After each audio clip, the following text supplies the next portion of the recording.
Glasgow. Glasgow is Scotland's biggest city and the third biggest in the United Kingdom after London and Birmingham.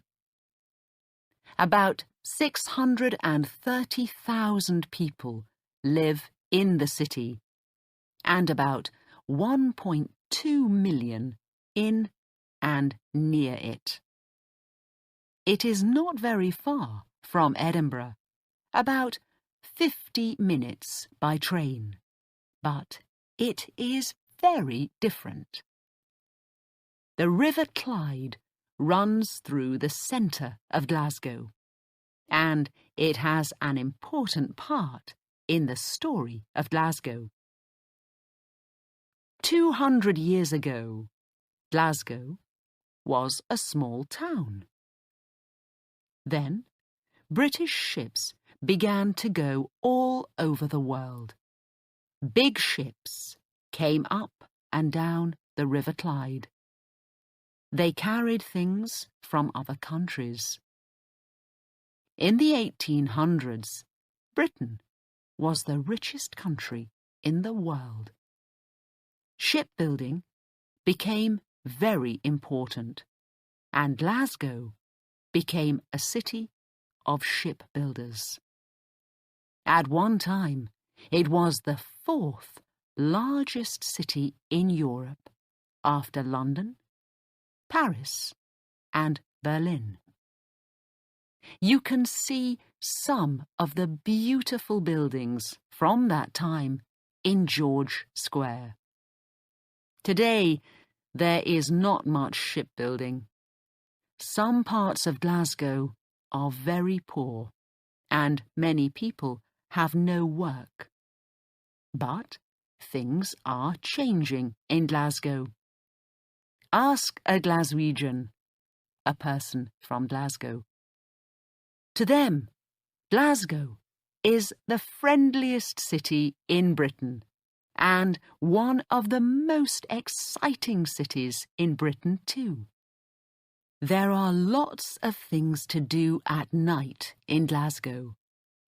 It is, perhaps, the best city in Britain after London for shopping too. Like Edinburgh, it is a green city. It has 70 parks, and you can often see the hills from the centre of the city. It is a city of museums. You can see many beautiful pictures in the Glasgow City Museum and Art Gallery, and in the Burrell Collection and Pollock House, south of the Clyde.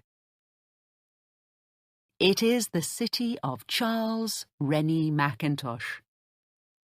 About 100 years ago, Mackintosh and 3 friends began a new look in building: Art Nouveau.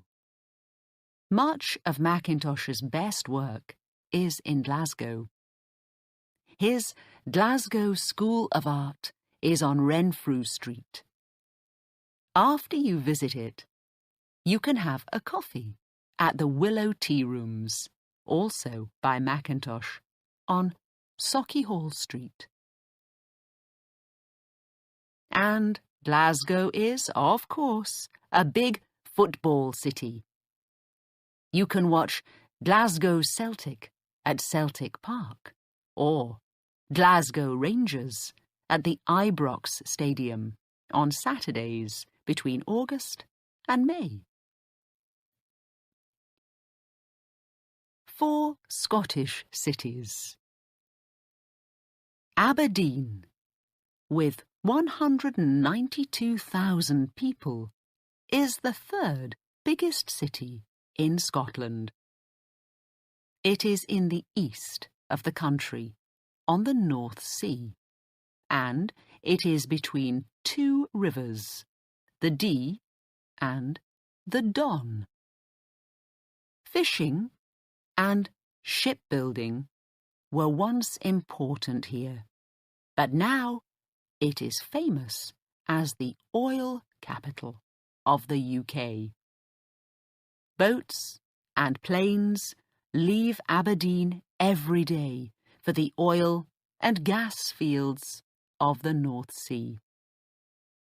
It has 2 universities and many wonderful parks and gardens. The musicians, Annie Lennox and Evelyn Glennie, both come from Aberdeen. Visitors to Aberdeen often go to its beautiful long beach or go climbing south of the city.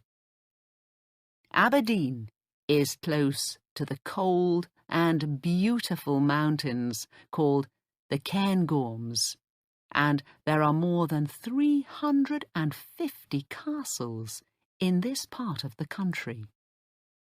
One of them is Balmoral, the Queen's Castle. Queen Elizabeth comes here every summer. Dundee, on the River Tay, is near the North Sea too. Like Glasgow and Aberdeen, it was once important for shipbuilding. The ship Discovery was built here and left Dundee in 1901 for Antarctica. Now, more than 100 years later, the ship is back in Dundee again, and you can visit it there. Dundee is also famous for marmalade. The Keeler family began making orange marmalade here in 1797, and it became famous all over the world.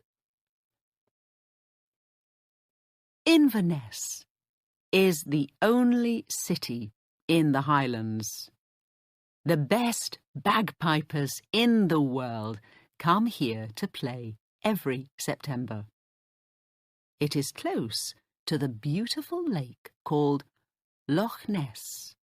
Loch is the Gaelic word for lake.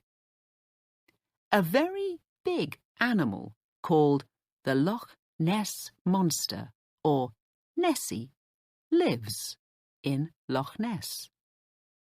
An old story says this, and thousands of tourists go there every year to look for it. But Nessie does not come. Perhaps this is just a story for tourists. Then there is Stirling, to the northeast of Glasgow. Many visitors go through Stirling when they go to the Highlands. It has a wonderful castle, one of the biggest and most important castles in Scotland. The Battle of Bannockburn in 1314 was near here, and here Mary became Queen of Scotland when she was only 6 days old.